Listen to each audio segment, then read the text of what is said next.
جیسا کہ دوستو ہم جانتے ہیں کہ امریکہ اور اسرائیل کی جانب سے ایران پر حالیہ حملوں اور اس کے بعد ایران کی جوابی کارروائیوں نے مشرق وسطی کی صورتحال کو انتہائی کشیدہ بنا دیا ہے۔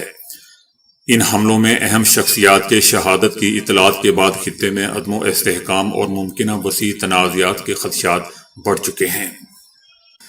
جیسے ہی جنگی کارروائیوں کی خبریں منظر عام پر آئیں، سوشل میڈیا صارفین کی توجہ بلغاریہ کی معروف نابینا نجومی بابا وانگا کی پرانی پیشگوئیوں کی طرف مبذول ہو گئی۔ بابا وانگا دوستو، جن کا انتقال 1996 میں ہوا تھا، ان کے بارے میں کہا جاتا ہے کہ وہ آنے والے برسوں کے عالمی حالات، سیاسی حالات سے متعلق مختلف پیشگوئیاں کر چکی تھیں۔ بابا وانگا نے 2026 کے ابتدائی مہینوں میں ایک بڑی جنگ کی پیشگوئی کی تھی جو مشرق سے شروع ہوگی۔ سوشل میڈیا صارفین موجودہ ایران، امریکہ اور اسرائیل کے درمیان بڑھتی ہوئی کشیدگی کو اسی ممکنہ پیشگوئی سے جوڑ رہے ہیں۔ پیشگوئی میں کہا گیا تھا کہ اس جنگ کے اثرات دنیا کے مغربی خطوں، خاص طور پر یورپ پر شدید پڑیں گے۔ بعض دعووں کے مطابق یورپ کو معاشی اور سماجی بحرانوں کا سامنا کرنا پڑے گا اور خطہ طویل عرصے تک عدم و استحکام کی کیفیت میں چلا جائے گا۔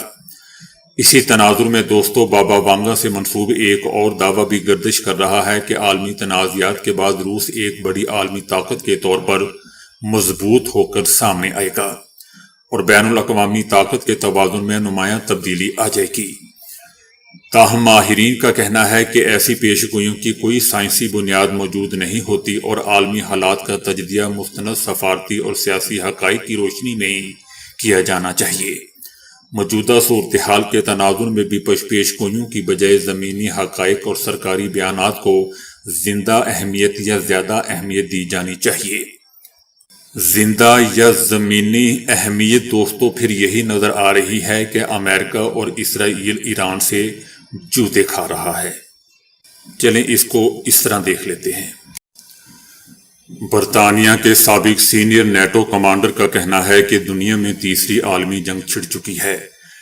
ایران پر امریکہ اسرائیل کے حملے اور پھر ایران کی جانب سے خلیجی ممالک پر جوابی حملوں کے بعد پیدا ہونے والی صورتحال پر انہوں نے اپنے خیالات کا اظہار کیا ہے۔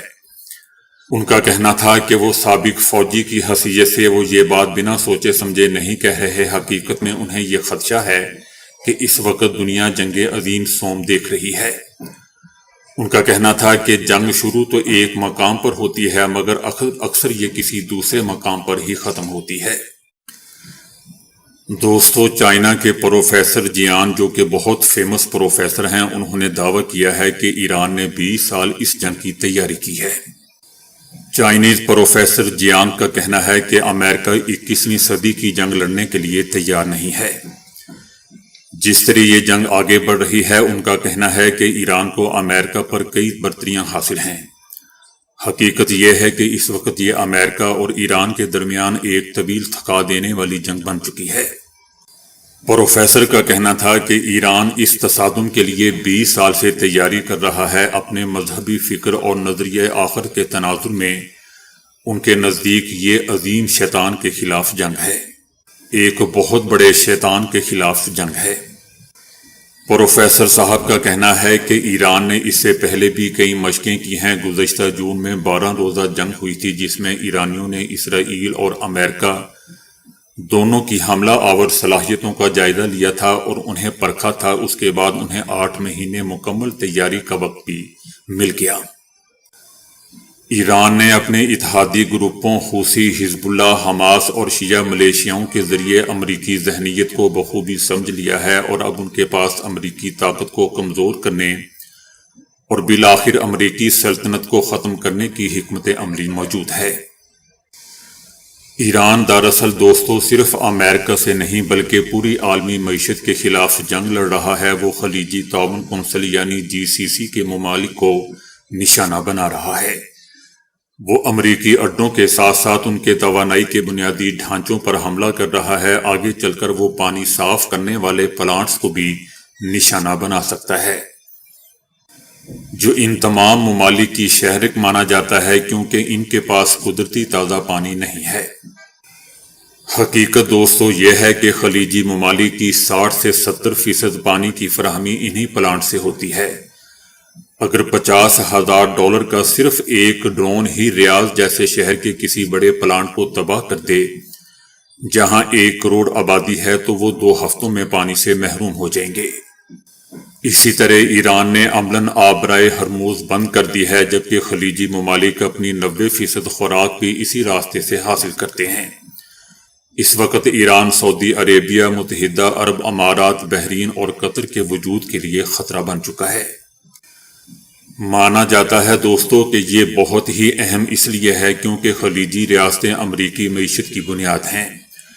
وہ پیٹرول ڈالر بیچتی ہیں اور پھر انہی ڈالرز کو امریکی سٹاک مارکیٹ میں دوبارہ سرمایہ کاری کرتی ہیں۔ اس وقت امریکی معیشت مصنوعی ذہانت یعنی AI کے ڈیٹا سینٹر میں سرمایہ کاری پر کھڑی ہیں، جس میں بہت بڑا حصہ خلیجی سرمایہ کاروں کا بھی ہے۔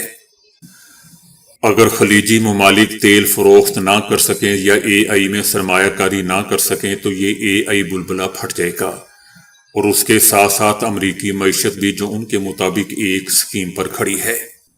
امریکی فوج دوستو 21ویں صدی کی جنگ لڑنے کے لیے ڈیزائن نہیں کی گئی، بلکہ امریکی فوج صنعتی نظام دوسری عالمی جنگ کے بعد سرد جنگ لڑنے کے لیے بنائی گئی تھی، جہاں ٹیکنالوجی اور طاقت کا مظاہرہ بہت اہم تھا۔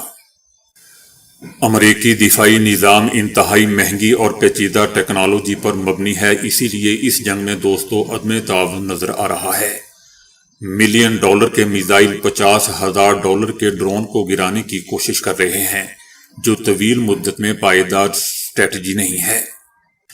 یاد رہے دوستو کہ یہ امریکی ناقابل شکست ہونے کے تاثر کے خاتمے کا آغاز ہے، جو سرد جنگ کے بعد امریکی بالادستی کی بنیاد تھا۔ یہ نہ صرف عالمی معیشت بلکہ پیٹرو ڈالر اور امریکی ریزرو کرنسی سسٹم کے خاتمے کی بھی علامت ہے۔ اب دنیا ایک کثیر قطبی نظام کی طرف جا رہی ہے۔ اگر امریکہ ایران میں زمینی افواج بھیجتا ہے تو یہ اس کے لیے تباہ کن ہوگا، مگر صرف فضائی حملوں سے کبھی بھی کسی ملک میں حکومت کی تبدیلی نہیں ہوئی۔ زمینی فوج درکار ہوتی ہے۔ اگلے چند مہینوں میں امریکہ پر دباؤ بڑھے گا اور وہ زمینی فوج بھیجے گا، خاص طور پر خلیجی ممالک اور اسرائیل کی طرف سے۔ اگر خلیجی ریاستیں گر گئی تو پیٹرو ڈالر بھی دوستو ختم ہو جائے گا۔ اب ان ممالک کے پاس صرف 2 ہی راستے ہیں، یا تو ایران کو اربوں ڈالر دے کر جنگ رکوائی جائے یا پھر امریکہ زمینی فوج بھیج کر ایرانی خطرے کو ہی ختم کر دے، جو کہ ناممکن نظر آتا ہے۔ سعودی عربیہ اور اسرائیل دونوں ایران میں حکومت کی تبدیلی چاہتے ہیں۔ سعودی عربیہ کے لیے ایران زیادہ بڑا وجودی خطرہ ہے کیونکہ سعودی معیشت دوستو مکمل طور پر تیل پر منحصر ہے۔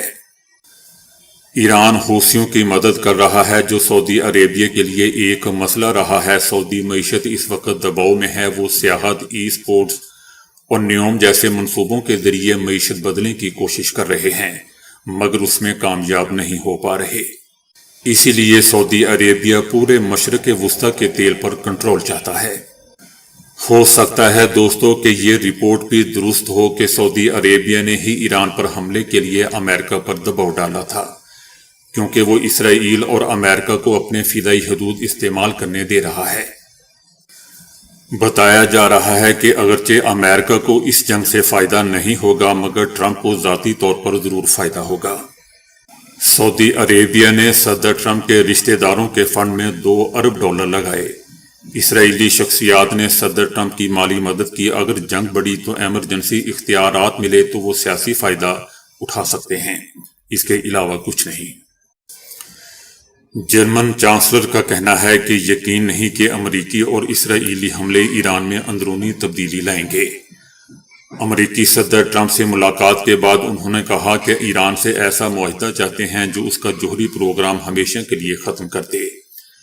ایران میں حکومت کا خاتمہ ایران اور ایرانیوں کے لیے اچھی خبر ہوگی، لیکن یقین نہیں کہ وہ امریکی اور اسرائیلی حملے ایران میں کوئی اندرونی تبدیلی لا سکیں گے۔ دوسری طرف کینیڈا کے وزیر اعظم نے کہا ہے کہ امریکہ اور اسرائیل کو چاہیے کہ بین الاقوامی قوانین کا احترام کریں۔ اسرائیلی حکومت نے آیت اللہ خامنائی کی شہادت کے بعد دوستو ان کے ہر جانشین کو نشانہ بنانے کی دھمکی دے دی ہے۔ اسرائیلی حکومت نے دھمکی دیتے ہوئے کہا ہے کہ آیت اللہ خامنائی کے جانشین کو نشانہ بنانے کے لیے اسرائیلی وزیر اعظم نیتن یاہو اور انہوں نے فوج کو تیار رہنے کی ہدایت کر دی ہے۔ اسرائیلی حکومت کا کہنا ہے کہ اس سے کوئی فرق نہیں پڑتا کہ اس جانشین کا نام کیا ہے اور کہاں چھپا ہوا ہے، ہم خامنائی کے بعد ان کے ہر جانشین کو نشانہ بنائیں گے۔ اسرائیلی حکومت کا کہنا ہے کہ امریکی شراکت داروں کے ساتھ مل کر ایرانی حکومت کے خلاف آپریشن جاری رکھیں گے۔